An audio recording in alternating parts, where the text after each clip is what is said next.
Qual a diferença de foco no cliente para foco do cliente? Foco no cliente é aqui, ó, eu estou de frente para o Renato da Metroform, quero vender para ele tubo para ele fazer escoramento. Estou querendo te vender isso. Então fico em cima, meu tubo é melhor, é mais barato, é mais leve, eu entrego e foco no cliente, eu sento aí do teu lado e vou olhar o horizonte que você está olhando, vou olhar para o mesmo lado. E aí, olhando para o mesmo lado, descubro que você está a fim de vender em Goiás. Você está procurando a turma de Goiás. E descubro que você está numa busca de novos produtos. Tudo que você faz no seu portfólio, você já amadureceu, você já conseguiram. Sempre dá para crescer, mas sim, a velocidade de crescimento da empresa está pequena, precisa ampliar novos negócios. Então, comecei a enxergar o que você está enxergando. Estou no mesmo foco que você, olhando para o mesmo foco. E aí eu começo a entender se o que eu tenho para oferecer faz sentido. Se não fizer, busca outras coisas, né? Então a maior dica é tirar o foco no cliente e pegar o foco do cliente, sentar do lado do cliente, respirar o ar dele. Ir na empresa, eu já fui lá na Metroform em Guarulhos. Sim, sim. Ir, andar, observar, entender o negócio do outro, não só vender, né? E aí, amigos da construção, estamos aqui em mais um episódio do Metro Talks, o podcast da Metroform. Hoje eu tenho o prazer de trazer meu amigo Beto. O Beto é do CTE, é um estrategista quando se fala de relacionamento na construção civil. E achei muito importante trazer ele para cá, porque a gente estava falando até um pouco fora do ar aqui, que comunicação e relacionamento não tem a ver só com relações comerciais, né? E isso tem a ver em você ter uma liderança forte, uma comunicação com seus liderados. Então, é um tema de grande relevância para qualquer atividade, não só na área comercial, mas também na parte operacional.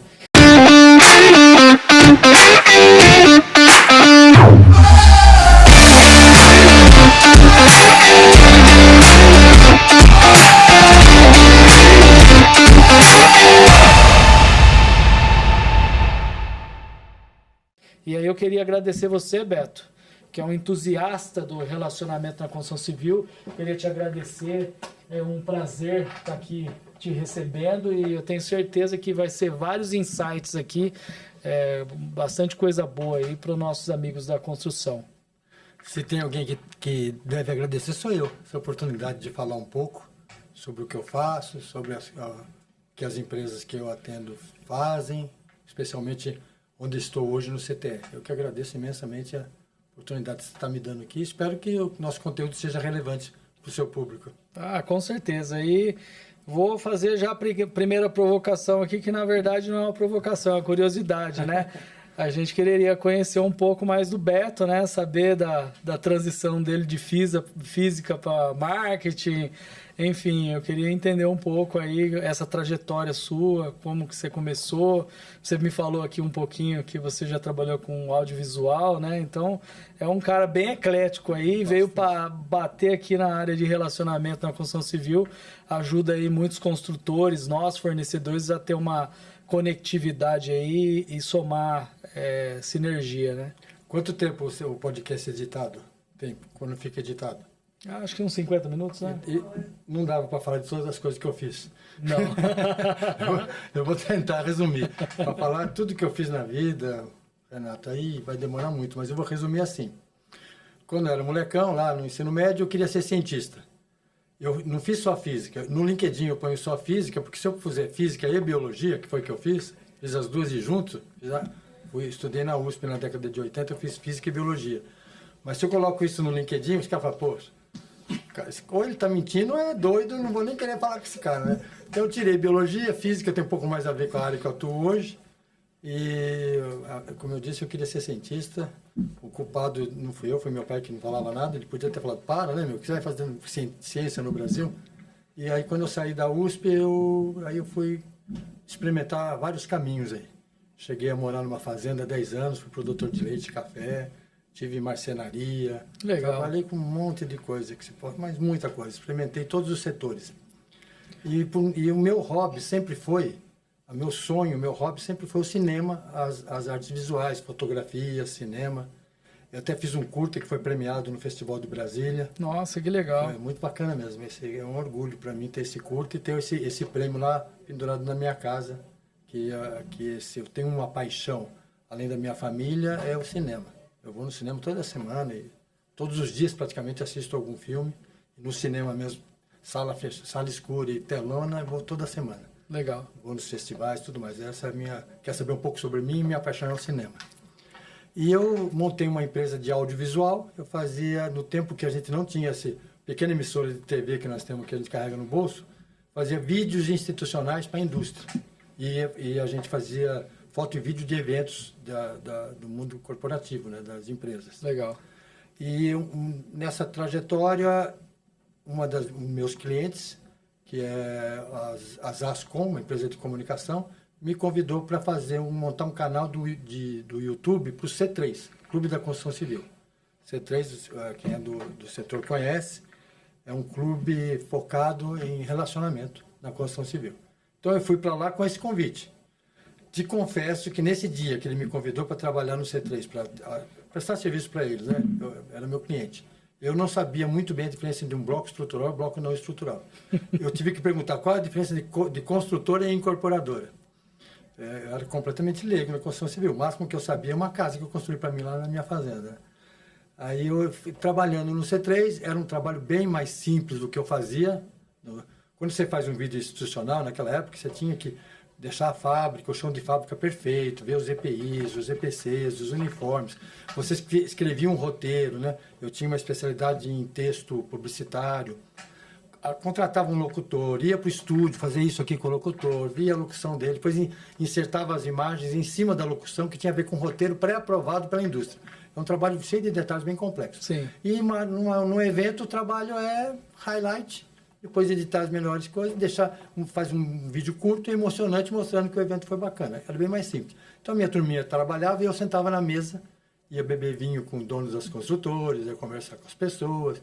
E o fundador do C3 é uma pessoa muito astuta, de muita visão, chegou para mim e falou assim, olha, não quero mais que você faça foto e vídeo. Eu estou precisando aqui de uma pessoa para fazer relacionamento e trazer patrocinador para o clube. Naquele momento o clube tinha 70 associados e 4 patrocinadores. Aí eu topei o desafio, fiquei lá 5 anos. Quando eu pedi para sair, eram 20 patrocinadores e 200 associados. E aí eu já sabia a diferença de incorporador e construtor, eu sabia o que era parede de diafragma, bloco estrutural, concreto armado, concreto pré-moldado. Já era quase um engenheiro formado, né? Steel frame, construção industrializada, tudo, sabia muito. De tanto conversar com as pessoas, né? E o meu foco sempre foi esse, pessoas. O dia que eu não conheço ninguém novo, eu não estou contente, não estou feliz. Então, sempre meu foco foi pessoas. Dessa trajetória lá da USP até hoje, eu passei por muitos setores e o setor da construção civil me atraiu muito, porque as pessoas são muito acessíveis. É fácil você falar hoje com um CEO de uma construtora, não é tão difícil. Se você tiver um pouco de contato e se o tema for relevante para ele te recebe. Sim. E os outros setores que eu trabalhei não eram assim. Então, me cativou muito essa generosidade que o setor da construção civil traz. E eu percebi que eu tinha uma característica muito forte de relacionamento, né, de conectar as pessoas. Eu tenho essa facilidade de... Não esqueço o nome, fisionomia. Se a pessoa me fala que... já viajei de bicicleta lá pelo caminho de Tiago de Compostela, por exemplo. Sim. Eu nunca mais esqueço. Eu jogo tênis. Meu filho é mergulhador. Minha mulher é pintora, eu nunca mais esqueço. Não precisa, e aí eu comecei a organizar isso na vida. Falei, pô, isso aqui tem valor. Lá no C3, eles descobriram que me chamaram, aí acendeu uma luzinha na minha cabeça. Né? Falei, poxa. Aí comecei a me organizar para isso. Hoje eu tenho dentro da construção civil 10 mil contatos, mas não é contato que eu fui pegar um cartão e cadastrei 10 mil pessoas que eu conheço. E eu tenho um conceito que chama contato perfeito. O contato perfeito é quando você tem o telefone, e-mail, o LinkedIn, o Instagram dessa pessoa, ela te recebe no WhatsApp. Se eu mandar um WhatsApp para o Renato, para o Thiago, eles me respondem, então isso é um filtro, é uma conexão, um critério, né, para o contato perfeito, e eu sei algum detalhe da vida dele. Entendeu? Eu sei alguma coisa da vida dele. Tendo Instagram já fica mais fácil. Isso tudo eu cadastro, eu faço isso tudo com muito profissionalismo. Então hoje são mais de 10 mil, mas 3 mil são perfeitos. Dentre esses 3 mil tem centenas de donos de consultora, diretores, né? E pessoas que me escutam, que me recebem. Aí eu fui criando a minha carreira do C3. Eu fui trabalhar numa incorporadora. Um dos patrocinadores do C3 tinha vontade de incorporar, né? Eu brinco que obra é uma fábrica de problema e incorporar é uma fábrica de risco. O cara queria e eu fui a segunda pessoa da incorporadora depois dele. Era ele e a sobrinha dele que era secretária. E a gente foi aprender. Aí eu fiquei 2 anos lá, foi uma escola. Que legal. Eu recebi para fazer uma escola de incorporação. Então, aí eu comecei a entender de estudo de viabilidade, de taxa de retorno do projeto. Aprendi o que é uma matrícula, o que é comprar um imóvel, o que é montar uma área. A gente montou várias áreas lá. Ele contratou um dos arquitetos que ajudou o Haddad lá no Plano Diretor de 2014 para me dar aula particular sobre o Plano Diretor de São Paulo. E assim foi. Fiquei 2 anos lá. De lá fui para a Construliga, que é uma startup da construção civil. Tive o prazer de conhecer o Marco Ador, uma pessoa muito bacana. E fiquei 3 anos como CEO da Construliga, ajudando a Construliga a achar o seu caminho. Porque startup é rápido e barato, né? Sim. E eles já estavam nessa jornada há algum tempo. Aí eu ajudei eles a direcionar. Sempre com o meu relacionamento. Sim. Sempre assim, quem pode ajudar? Quem é o cara que é bom para esse tema? E lá na Construliga eu fiquei 3 anos. E hoje eu estou muito feliz, porque hoje eu estou com o Roberto de Souza no CTE. O CTE tem uma unidade que chama Enredes, que é uma unidade de conexão da construção civil, focada em inovação e sustentabilidade. Nós montamos lá uma rede, que chama Rede de Inovação na Construção, da qual a Metroform faz parte. Sim. São 112 empresas que cumprem um programa anual para falar de inovação e sustentabilidade. Legal. Eu estou muito feliz porque deu match. Sim, com certeza. O Enredes tem tudo a ver comigo, eu tenho tudo a ver com o Enredes. E aí, assim eu resumi, não vou gastar os 50 minutos. Tá certo. Da pergunta. E com esse período que você está na construção, né, que você teve toda essa evolução que você contou para nós, como é que você viu a mudança do relacionamento comercial no setor da construção nesses últimos anos? Olha, eu venho de uma era, assim, comercialmente falando, mesmo antes de entrar para a construção civil, onde os relacionamentos eram muito valorizados, né? Tomar um café, vou lá, vou almoçar, o comercial almoçava com os clientes, né? E ia na empresa tomar um café. E depois houve com a digitalização dos nossos processos de comunicação, com a internet, com tudo que surgiu, as pessoas se afastaram um pouco. E a pandemia acelerou isso. Então, eu acho que depois da pandemia, a gente perdeu um pouco a mão da coisa e ficou muito online. As empresas ficaram todas em casa e tudo. O mundo acelerou o processo de digitalização. Sim. Aí eu vejo um fenômeno. Isso que nós estamos fazendo assim, olho no olho, que eu consigo ver a sua expressão, o jeito que você toma água, o jeito que senta na cadeira. Esse 3D ao vivo aqui, as empresas perderam, né? E as novas gerações são nativos, né? Eu costumo dizer que eu sou imigrante digital. Eu vim do mundo analógico, migrei, e como bom imigrante, eu sou eu obedeço bem, sou bastante respeitoso com os nativos da terra, sim, né? sim. Aprendo a língua deles, faço como eles querem, né? E eles são nativos, então eles são outras pessoas. Os nativos digitais são completamente diferentes de nós. E a gente tem que aceitar isso e entender essa geração. Então, a grande mudança que eu vejo no comercial é essa: a gente ainda não achou um caminho dentro do que a gente fazia antes do mundo digital, principalmente antes da pandemia, que a pandemia acelerou isso, Sim. E hoje. E o caminho de hoje é onde você contrata uma equipe comercial, eles não ligam para ninguém. Eles não vão lá tomar um café com o cara, eles não batem na porta da empresa, estava passando, subi, vamos tomar um café, o que está acontecendo? Eles querem, a nova geração quer se comunicar só digitalmente. É bom também, mas esse equilíbrio que nós perdemos. Então, respondendo a sua pergunta, nós estamos num momento aí de reequilibrar os métodos de relacionamento que geram negócios, né?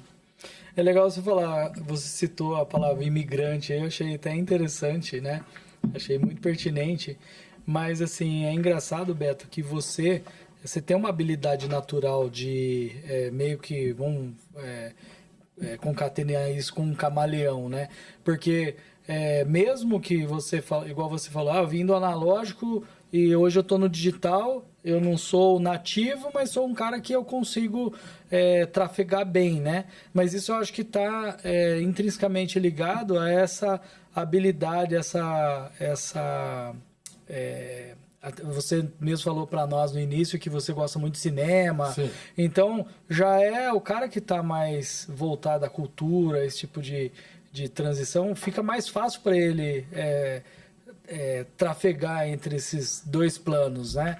Porque na construção civil você vai pegar principalmente na construção civil, né? A gente tem muitas pessoas que já do mais antiga e às vezes o cara não quer fazer essa migração. O cara, não, cara, meu negócio é relacionamento, ainda quer pegar o telefone e ligar, né? Que a gente sabe que a geração agora mais nova tem um pouco mais de restrição com relação à ligação, sim, né? Ele se sente mais confiante em escrever, porque se ele tiver uma negativa ali, ele não está exposto, né? Porque quando a gente erra alguma coisa, até a tonalidade de voz mostra surpresa para o outro, sim, lado, né? A pessoa que tiver habilidade para entender isso, ele consegue até manipular numa conversa, numa discussão, para que a pessoa fique nervosa ou não, deixe ela mais tranquila, né? Sim. E engraçado que a próxima pergunta que eu ia fazer para você era justamente que práticas comerciais, a gente já até discutiu isso um dia, mas que práticas comerciais que ainda funcionam e quais as que você acha que ficaram ultrapassadas? Você respondeu um pouco aí, mas pegando mais a fundo esse tema. Eu acho que é uma pergunta um pouco radical. Eu acho que não tem nenhuma que ficou ultrapassada e nenhuma que funciona mais. Aí é a sensibilidade das pessoas e depende muito que mundo você está. Há uma certa confusão nas ferramentas B2C e B2B. O B2C, tudo bem, você vai vender telefone celular, você vai vender vitamina, vai vender whey. Aí tudo bem, você dispara aí uma campanha, colhe os leads, põe no funil, pus 10 mil pessoas interessadas no meu produto, tênis, por exemplo, camiseta. 10 mil, 5 mil responderam, 4 mil saiu proposta, 1.000... Isso B2C funciona, essa jornada, sim, essa funil de vendas. Eu não sou contra, não, sou muito a favor disso. Eu uso hoje o Salesforce, mas já usei o Zorro, já usei o Pipedrive, CRM, adoro CRM, tem que usar. Mas o B2B, principalmente construção civil, precisa desse tete-a-tete. Você tem que entender o outro lado. Às vezes os meus amigos falam, mas estou com um time de venda lá, o cara não liga para ninguém. Eu pergunto, será que o cara do outro lado quer receber a ligação dele também? Tem que ver quem está do outro lado. E às vezes, o que você falou agora, às vezes o cara que está do outro lado também não quer receber a ligação. E hoje, se você for falar com uma pessoa de menos de 25 anos, se você ligar para ela sem mandar uma mensagem, posso te ligar, a amizade acabou. Esquece. Pode ser teu amigo. Verdade.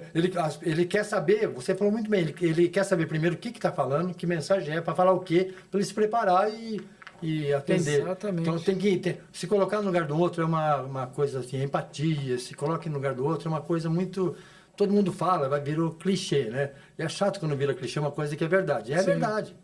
Se colocar no lugar do outro é uma chave para você fazer relacionamento e relacionamento que pode, quem sabe, um dia virar negócio. Exatamente. É interessante que você comentou agora, porque ontem eu vi um vídeo falando de uma das funcionalidades do iPhone, não sei se você viu, okay, que é o que você habilita no seu iPhone, antes de você receber a ligação, o cara é obrigado a dizer para você qual o assunto e o que ele quer, e se você achar que é pertinente, você atende, senão podemos falar mais tarde. Você escreve assim, tô com saudades, faz tempo que a gente não conversa. Esse é o assunto.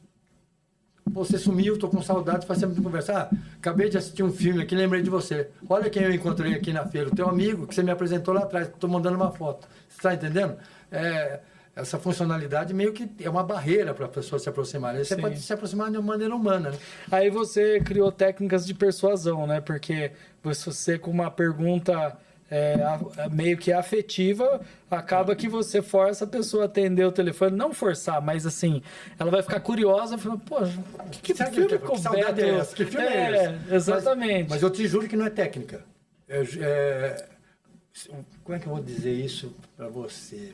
Não é uma coisa pensada. Mas técnica, é que é habilidade, é uma habilidade sua. Eu gosto das pessoas. Sim. Eu gosto de andar de metrô, eu não tenho carro há 10 anos. E eu ando de metrô, eu ando de trem. Alguns amigos falam, mas você está louco? Andar de trem? Eu ando de trem, o trem é lotado, eu entro nas conversas, eu escuto o que as pessoas falam, eu acho legal. Eu me meto nas conversas. Sim. E como eu tenho essa facilidade de conversar com as pessoas não ficam bravas. Outro dia entrei no metrô com um cara que trabalha comigo lá no CTE, é bem mais novo, né? Ele é palmeirense como eu.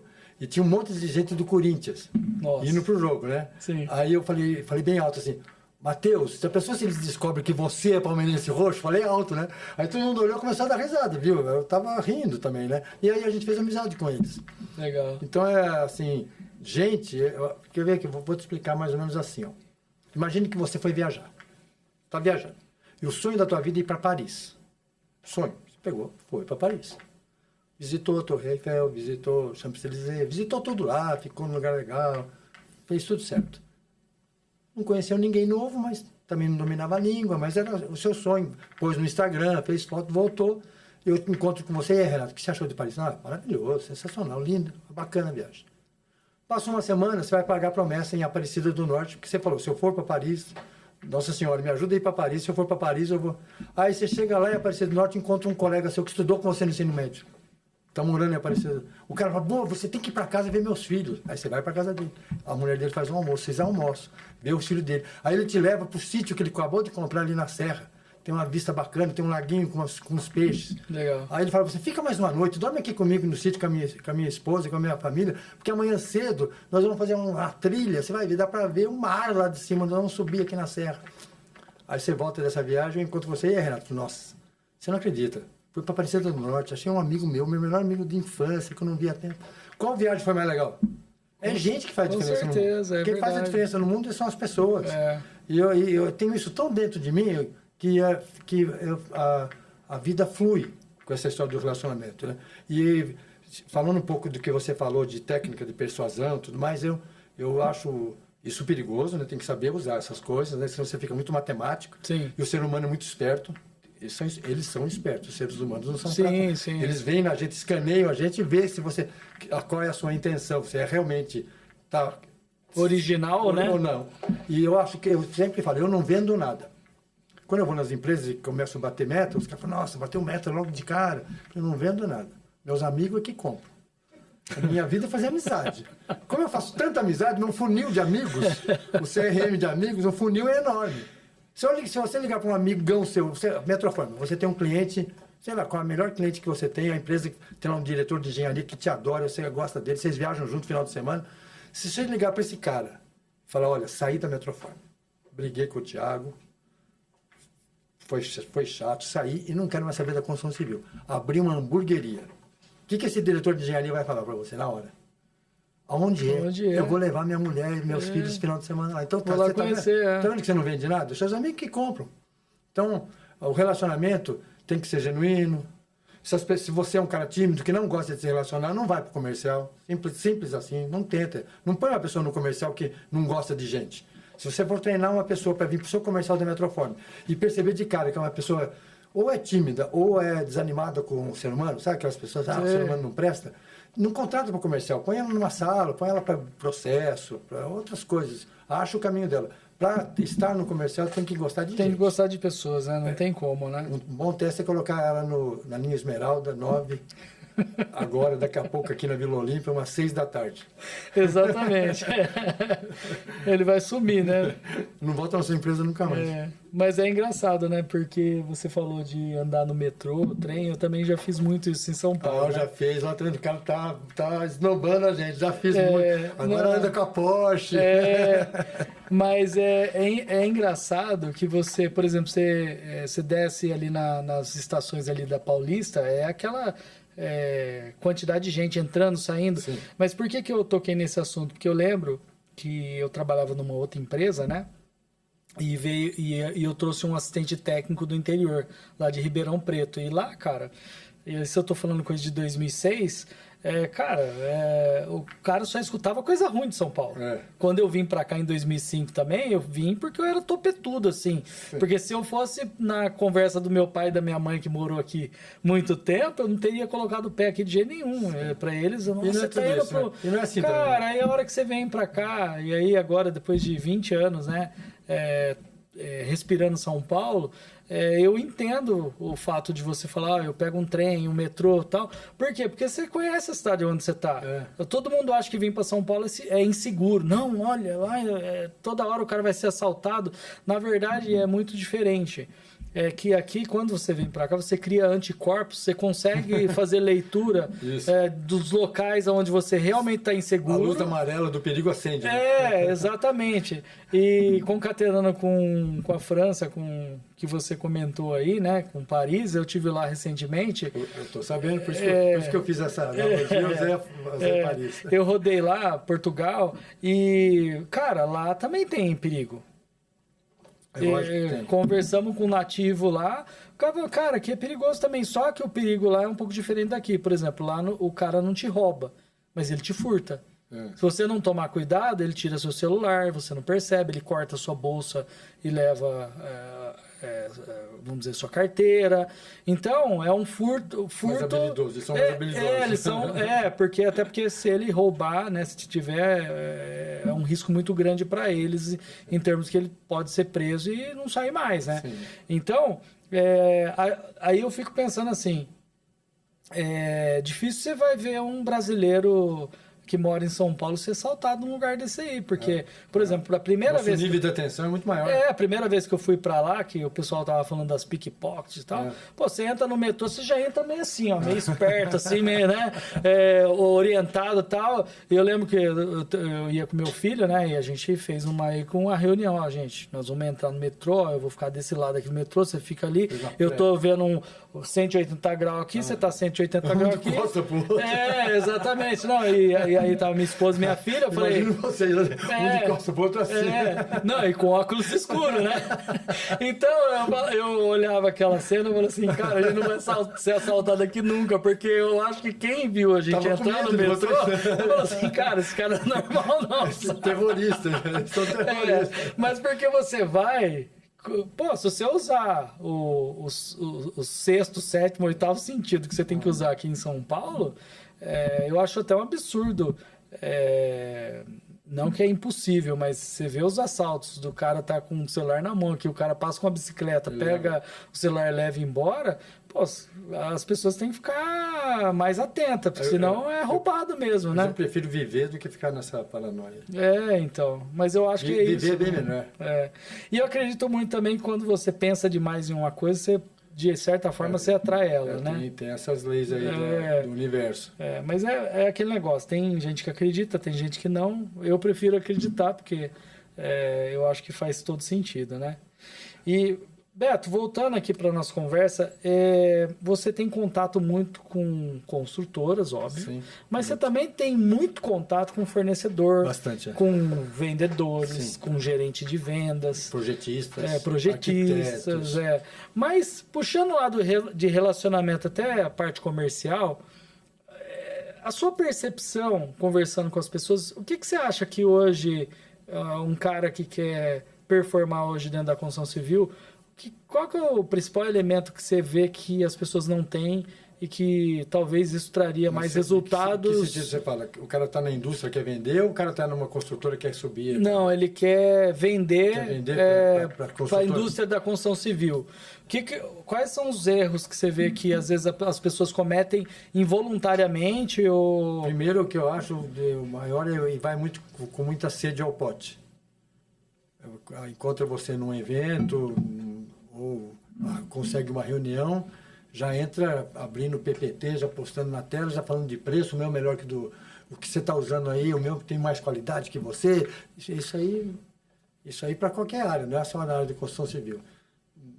Isso aí é a primeira coisa, essa ansiedade de bater meta, né? Às vezes eu dou consultoria para várias empresas comercialmente.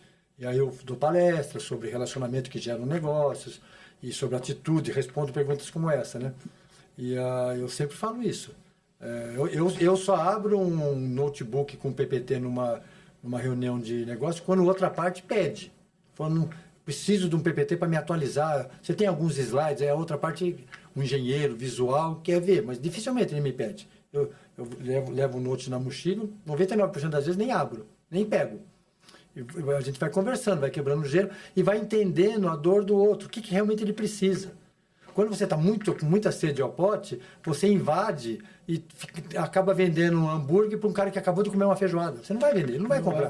Você pode falar, meu hambúrguer é de carne de Angus, o pão é feito com fermentação natural, o cara acabou de comer uma feijoada. Então não é hora de vender hambúrguer para ele, é hora de vender um pudim de leite, que é uma sobremesa, um cafezinho. Então, quando você vai com muita sede ao pote nas conversas, em cima, fazendo prospecção, muito assim, você perde a visão do negócio. Então, a primeira dica é não ir com muita sede ao pote, conhecer as pessoas primeiro e deixar com que a pessoa fale o momento dela, o que ela está passando, como você pode ajudar. A pergunta que um bom comercial tem que responder, a primeira é, eu posso ajudar essa empresa que eu estou oferecendo meus produtos? Como eu posso ajudar? Tem valor que eu vou oferecer? Se não tiver valor, nem não adianta, tem que ter valor. E você tem que levar para ele alguma coisa que o ajude. Tem um livro que é o meu livro de cabeceira, que eu recomendo toda vez, todo lugar que eu tenho uma oportunidade como essa aqui, eu falo. Chama Foco do Cliente. Foco do Cliente. Esse livro é uma bíblia sobre o comercial. Porque qual é a diferença de foco no cliente para foco do cliente? Foco no cliente é aqui, ó. Eu estou de frente para o Renato da Metroform, quero vender para ele tubo para ele fazer escoramento. Estou querendo te vender isso. Então eu fico em cima, meu tubo é melhor, é mais barato, é mais leve, eu entrego. E foco no cliente, eu sento aí do teu lado e vou olhar o horizonte que você está olhando. Vou olhar para o mesmo lado. E aí, olhando para o mesmo lado, descubro que você está a fim de vender em Goiás. Você está procurando a turma de Goiás. E descubro que você está numa busca de novos produtos. Tudo que você faz no seu portfólio, você já amadureceu, você já conseguiram... Sempre dá para crescer, mas sim, a velocidade de crescimento da empresa está pequena, precisa ampliar novos negócios. Então, comecei a enxergar o que você está enxergando. Estou no mesmo foco que você, olhando para o mesmo foco. E aí eu começo a entender se o que eu tenho para oferecer faz sentido. Se não fizer, busca outras coisas, né? Então, a maior dica é tirar o foco no cliente e pegar o foco do cliente, sentar do lado do cliente, respirar o ar dele.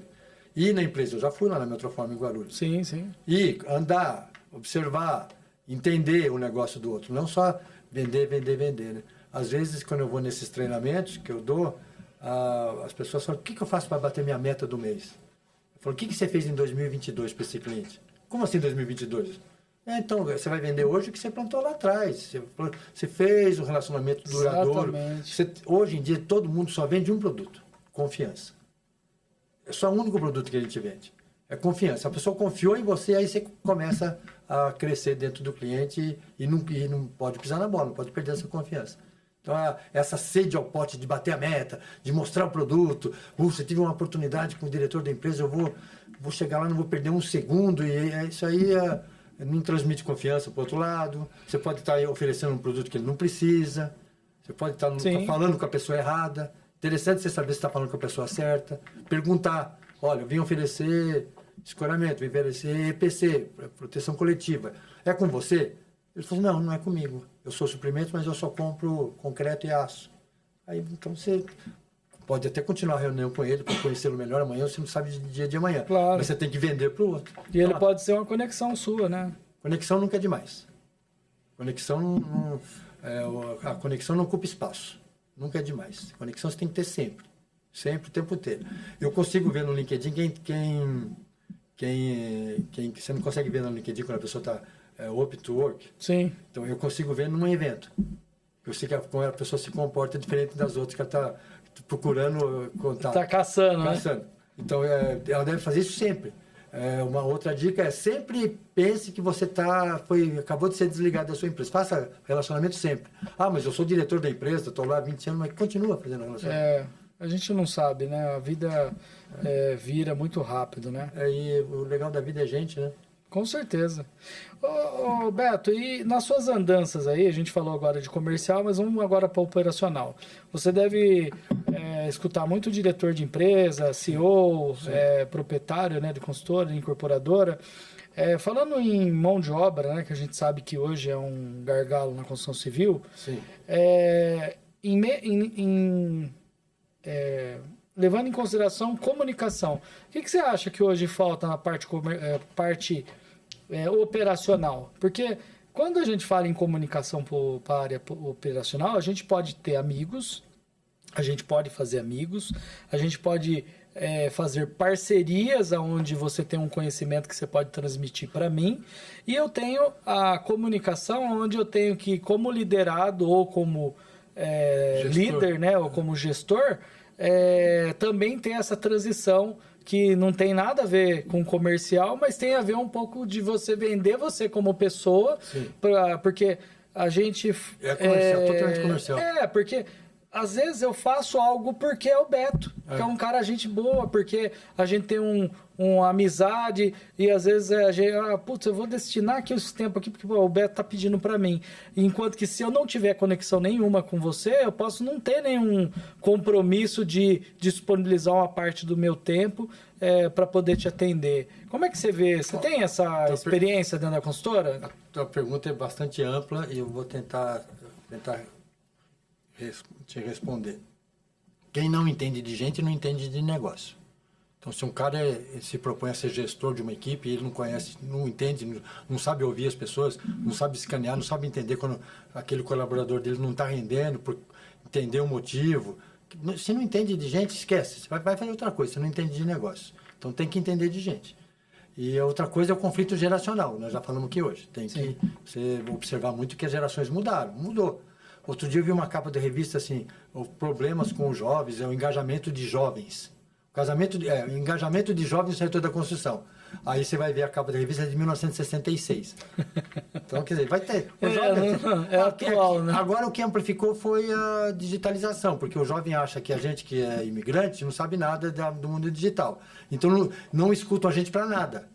Como eu não sei digitar com os dois, eu digito assim, né? Tem cara que digita assim e eles digitam assim. Como acha que a gente não entende de tecnologia, acha que a gente não entende de nada. Então houve, na minha opinião, uma ruptura entre as gerações. Porque aquela história de pai para filho, que você entra numa empresa e aprende com uma pessoa que já está lá, essa pessoa te treina e você vai treinar os outros. Houve uma ruptura com a tecnologia acelerada, que os jovens acham que como a gente não entende de tecnologia, a gente não entende de mais nada. E a gente entende de muita coisa que a gente pode compartilhar com eles. Então, mas isso tudo vai ser equilibrado com o tempo. Mas o que você falou da falta de mão de obra. Tem dois tipos de mão de obra na construção civil, né? O tipo de escritório, né? O engenheiro, arquiteto, pessoal de projeto, pessoal de orçamento e o pessoal de obra mesmo, né? Ali, da frente mesmo, dentro da obra. Lá na obra, não é, as funções, como a gente fala, não são sexy. Construção civil não é sexy, não atrai. Então, um cara prefere comprar uma motinha, alugar uma motinha e ser entregador do iFood. A gente sabe... São 350 mil entregadores do iFood. Sim. Só que na obra ele tem um plano de carreira, lá não. Lá ele vai ser entregador de comida a vida inteira e ganhando sempre aquela faixa de R$2.000. Na obra ele tem um plano de carreira. Ele de ajudante ele pode virar um oficial.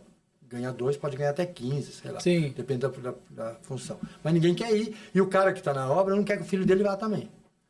Ontem mesmo eu ia até fazer um filme. Tinha uma obra atrás de casa, eles estavam virando uma massa com pá e enxada. Que é uma coisa que a gente via lá atrás. Não tinha nem uma pequena betoneira para ajudar os caras a virar uma massa, um concreto, que eles iam fazer alguma coisa com o concreto. Então, se um jovem passa ali em frente, fala, não quero trabalhar com, quero ficar com uma enxada virando massa. Então, a construção de obra não é sexy. E no escritório tem vários problemas acontecendo, né? São 1.800 escolas de engenharia, muitas EAD, tem curso de engenharia por R$199 por mês. Tem 1.800 faculdades de engenharia. Quantos milhares de professores bons tem que ter para formar essa turma? Então, não sei se eu estou respondendo bem a sua pergunta, mas tem um cenário aí que a gente precisa... as construtoras não perceberam que quem educa os seus colaboradores é a empresa. Elas ainda estão, na minha opinião, pensando que quem educa é o USP, o Mackenzie, o engenheiro vem pronto. O engenheiro não vem pronto mais. Há 40 anos atrás, o engenheiro saía da faculdade e aquele conhecimento que ele adquiriu na faculdade servia para todo o resto da vida dele. Hoje não, ele sai da faculdade e se ele ficar um mês sem ler nada, o conhecimento dele já vai deteriorando. E ele recebeu um conhecimento raso também. Então, as construtoras não perceberam que a função de capacitar é dela. E cada construtora, uma é diferente da outra. Tipo de obra, se é obra econômica, médio, alto, se é de galpão, se é prédio residencial, prédio corporativo, tem muitos tipos de obra. Para cada tipo de obra tem uma capacitação. Então a responsabilidade de capacitar é da construtora.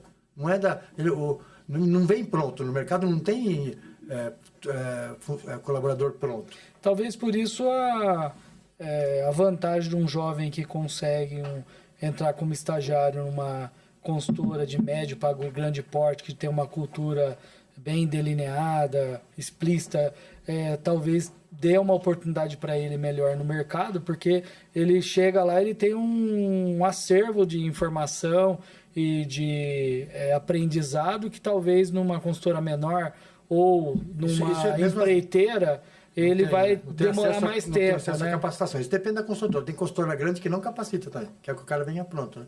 E tem uma outra coisa que você tem que observar, é a geração, as novas gerações, elas têm um ritmo mais acelerado, né? Sim. Se ela passa 6 meses na empresa e ninguém deu um feedback positivo, ou ela não teve um pequeno aumento, ou ela um cargo melhor, em um ano ela já cai fora. Ela fala, não vou ficar perdendo minha vida aqui, estou há um ano aqui e não fui promovido. Sim. Você vai falar, mas isso está errado. Não tem errado certo, é o que é a vida. Sim. Então, gerar reconhecimento é reter talento também. Sim. Reter talento é uma coisa muito, muito difícil, porque depende de pessoa para pessoa, de setor para setor. E, de novo, eu também acho que no nosso setor o pessoal de RH ainda não está tão...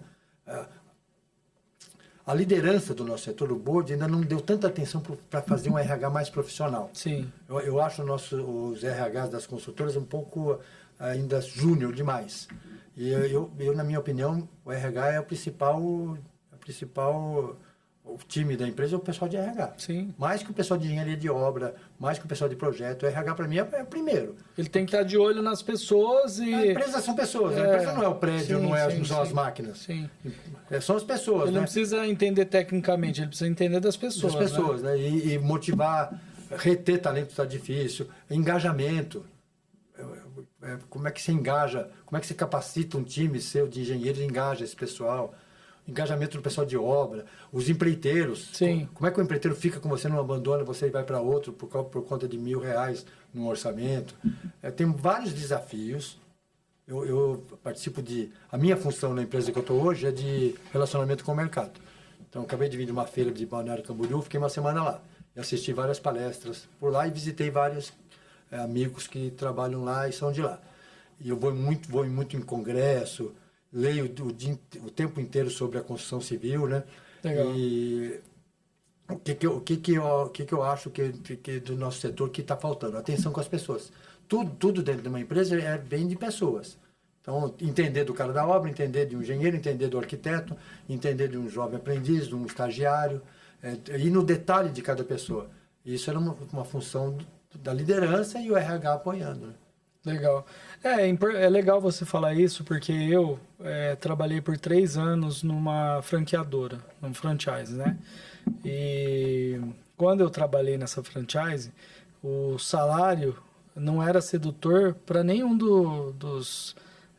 das posições dentro da empresa, né? Mas ela tinha uma forma de reter o jovem, e naquela época eu tinha 21 anos, que era entregar um baita de um escritório, pensa ali 98, mais ou menos, que tinha computador espalhado para a empresa inteira, em 98 um computador com internet, que ainda era de escada, mas assim, era poucas empresas que tinha. E ali você podia usar, você explorava o mundo, né? Porque... era uma fonte de informação, você tá ali com o computador, você conseguia dentro da internet, você conseguia falar com ter muita informação. Era o começo, né? Era o começo, né? E eu lembro que eu fiquei por 3 anos nessa empresa e eu fiquei justamente pelo ambiente sedutor. Primeiro, ar-condicionado, uma boa instalação, a internet que... não era algo que era de fácil acesso, momento, né? Mas era algo que fazia você, olha, você trabalha naquele lugar, você é um cara importante. E aí eu venho mais ou menos nessa linha que você falou, que às vezes também não é só salário, né? Às vezes é o ambiente que ele está, se ele está num ambiente saudável, se ele está num ambiente onde ele consegue construir amigos ali, consegue construir amizade, um plano de carreira, né? Hoje em dia tá tem que saber lidar com o híbrido, né? Que dia que é home office, que dia que é presencial. As empresas têm que ter essa habilidade de lidar com o híbrido, porque a maioria dos colaboradores mais novos não querem de 100% presencial. É verdade. Principalmente em São Paulo, tem muito trânsito, demora muito para se deslocar, tem aquela sensação de tempo perdido. é tudo em cima, de novo, vou insistir, tudo em cima do ser humano. Sim. Entender como os humanos funcionam. Exatamente.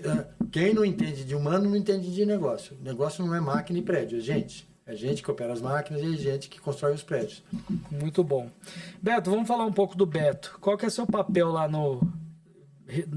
de rede de conexão lá no CTE? Fortalecimento das empresas no setor, como é que... Explica um pouquinho para nós. O CTE é uma empresa de 35 anos, acabamos de fazer 35 anos, são 220 colaboradores. É uma referência técnica da construção civil. O Roberto de Souza, o Bob, é uma referência. Eu duvido que se alguém vai escrever um livro sobre construção civil no Brasil, não coloque o nome dele. Vai ter um capítulo para ele. O Bob é uma referência, um cara que inspirou muitas pessoas e continua inspirando.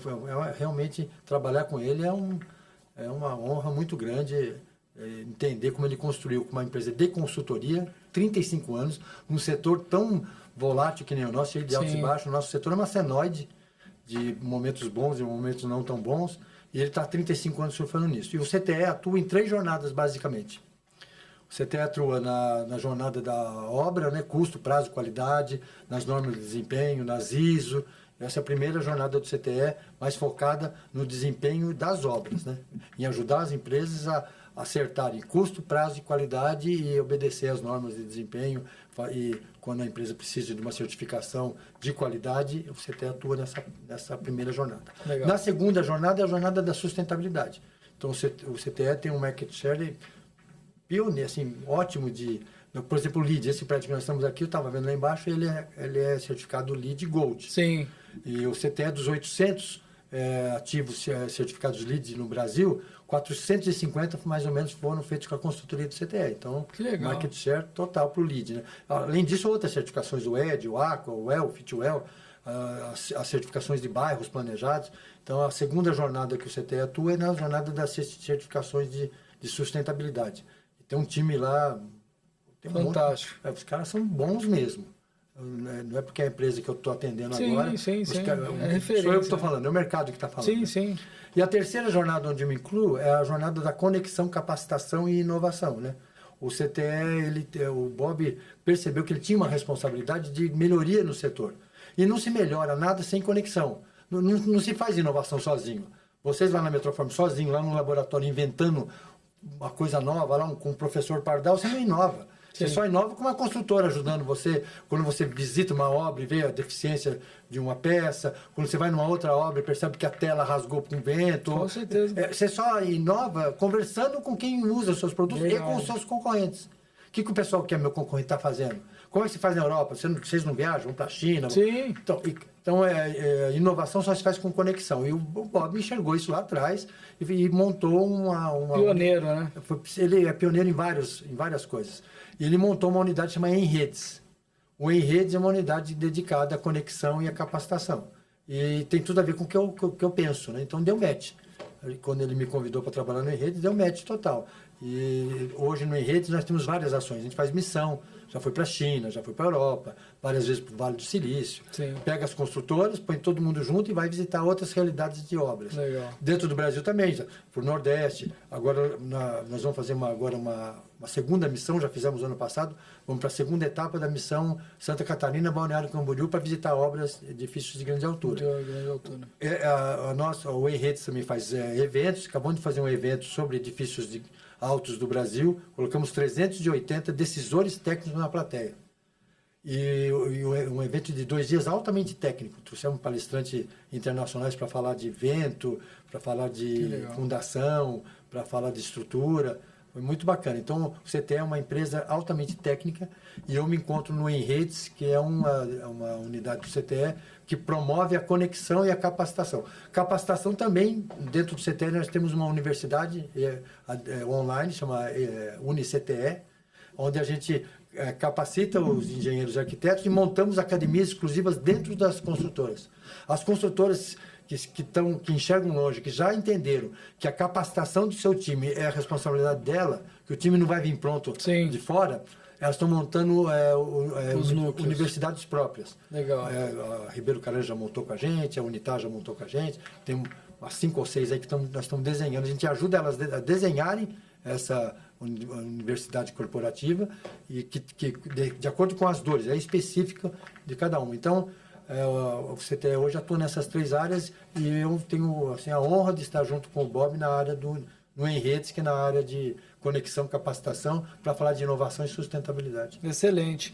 Eu acho que o Bob ganhou bastante com a sua ida para lá, justamente por causa da sua visão de relacionamento. Tomara né? que ele esteja assistindo o nosso podcast, que ele escute. Bob, segura esse cara aí, porque relacionamento ele entende, hein? Meu contrato vence em dezembro, agora...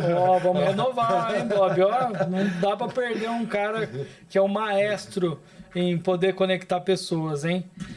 Muito bom. Ô Beto, e quais os movimentos que você acha de inovação que estão transformando a forma como as consultoras e incorporadoras estão se relacionando com o mercado? O nosso setor é bastante conservador com relação à inovação, né? Eu canso de ouvir, meu avô fazia assim, meu pai fazia assim, por que eu vou fazer diferente? A empresa está indo bem, estamos ganhando dinheiro. Então, o setor é bastante conservador com relação a isso aí. Inovação não é uma coisa que você implanta, coloca um departamento de inovação, contrata um cara que entende de inovação, um departamento de inovação tem que vir dos donos, é top-down. Sim. O board lá, quem faz a gestão da empresa, lá, os C-levels tem que ter cabeça de inovação. Então, nosso setor é bastante conservador. As inovações acontecem não pelo espírito inovador do setor, mas pelas dores. E agora a industrialização está acontecendo e não vai ter volta por conta da falta de mão de obra que nós já falamos aqui. Sim, com certeza. E o que impedia muito a industrialização entrar com tudo na construção civil eram os impostos. Sim. Hoje, do jeito que está hoje, quem faz a convencional paga ISS, né? Está aqui. Quem faz a industrializada paga ICMS e IPI. Está aqui. Então hoje a conta não fecha quando você vai fazer a industrialização. Agora com a reforma tributária vai fazer assim. Os dois vão subir, vai ter mais imposto, mas vai igualar. Não vai ser esse mais o critério de que falar, não vou industrializar minha obra. E tem é bem delicado falar nesse aspecto, porque é muito técnico, Sim. Mas a industrialização, a inovação vai vir para ajudar a suprir um pouco essa questão problema da falta de obra. Mas você vem pela dor, não vem pelo espírito inovador do setor. Mas eu acredito que a construção civil vai eu sempre fui um otimista. Eu percebo já nesses anos que eu estou nesse setor que melhorou bastante no aspecto de inovar. Mas nós estamos numa bolha, né? Eu ando o Brasil inteiro, né? Uma das minhas funções. São Paulo é uma bolinha. Sim. Quando você sai por aí, você vê que tem muita gente construindo capá lá, virando massa, bloquinho. Então, o Brasil, você é o cara para falar disso. Você vende para o Brasil inteiro. Sim. Você percebe as diferenças, né? Eu fui numa rodada de negócio em Itapema, para entender a região, eram 25 construtoras, a que tinha mais obra tinha 2. Estava pensando na terceira. A grande maioria das 25 tinha uma obra só. Exatamente. Então, como é que você entra nesse mundo aí? Como é que você vende para essas construtoras? E que inovação que você vai sugerir para elas se ela não tem um giro de obras, um ciclo de obra? Ela faz um ciclo, uma obra, vende, depois compra outro terreno. Tanto é que a gente fala qual que é o ciclo de concretagem nosso aqui de São Paulo, os caras não acreditam. Eu tive numa consultoria em Curitiba, eu comecei a falar com o cara, eu percebi que ele achou que ou eu era mentiroso ou eu tava brincando com ele, entendeu? Mas por quê? Porque o desencaixe financeiro, a cobrança do cliente dele é diferente da cobrança de São Paulo, né?